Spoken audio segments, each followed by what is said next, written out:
Good Tuesday morning, Utah. Time is currently 5:14. Still keeping a close eye on all of our waterways where we still have multiple flood watches, warnings, and advisories in place. More or less the same watches, warnings, and advisories that we've been talking about over the last several days. But the warnings still encompass the South Fork of the Ogden River near Huntsville, the Bear River in Rich County below the Woodruff Narrows, and the Sevier River near Hatch. And we still have the advisories for the Bear River near Corinne, the Little Bear below Hiram Reservoir and near Paradise, the Lower Weber near Plain City, the Green River near Jensen, and the Dolores and Colorado Rivers. We'll continue to keep you posted on that, but keep in mind, just about all of our waterways are running high, fast, cold, and they're still dangerous. Now, we have seen a good amount of snow melt, especially this month alone. So taking you back in time, in February and March, that snowpack was still rising all the way to our record snowpack snow water equivalent average across the state at 30 inches. On May 1st, we had melted around 8 inches of that snow water equivalent, and as of right now, we're sitting at 7.7. So we have melted over 2/3 of our snowpack. However, most of that snowpack is still in central and in northern Utah, and there are still some basins that have over 2 feet of snow water equivalent. So just keep in mind, even though that snow water equivalent average across the state is 7.7, there's still a lot of water that needs to come downhill. So those flood concerns, they are going to persist at least throughout the next few weeks, if not a little bit longer. And of course, we'll continue to keep you posted.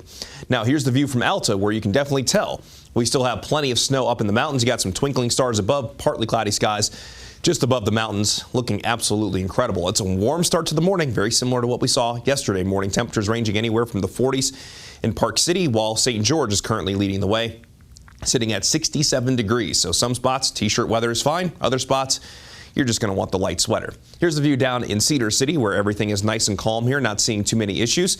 Should be a pretty nice sunrise, actually, even though we got a few spotty showers around Iron and Beaver counties. And here's a look at the bigger picture of things. During the overnight hours, we actually saw quite a few thunderstorms move through Cache County. Those have since moved away off to the northeast.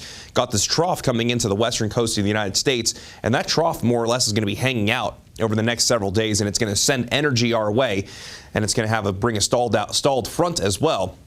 So that is going to be the emphasis for showers and thunderstorms as we go through the next several days. And starting today, that best chance for wet weather overall will be in the northern half of the state, while we'll have isolated potential down south. So let's go ahead and begin the future cast at noon today. And by your lunch hour, we'll start to see those showers and thunderstorms begin to develop, mainly starting off in the high country. Then we'll move into those adjacent valleys. If you're in the southwestern corner of the state, right around St. George, you're likely going to stay dry, but across the higher terrain in Washington County and up through Iron County, can't rule out a few spotty showers and thunderstorms. But notice this afternoon at 4 o'clock, that best chance for wet weather along and north of the I-70 corridor. Then into this evening, a pretty good chance along the Wasatch front that a shower or thunderstorm will find you. Not expecting any severe weather for today, but a few strong thunderstorms capable of some strong winds, some small hail, frequent lightning, and heavy rain, all of which can't be ruled out. We're going to hold on to the chance for passing showers into tonight, a little bit calmer during the overnight hours. Then for our Wednesday, with a very similar setup, we're basically going to do it all over again. Now, I don't think the wet weather potential tomorrow will be quite as high compared to today, but that chance will exist nonetheless, with that best chance along and north of I-70, with just a few spotty showers and thunderstorms south of I-70. And as for today, there is a marginal risk for excessive rainfall in the northwestern half of our area, including portions of the Wasatch Front and in northeast Nevada.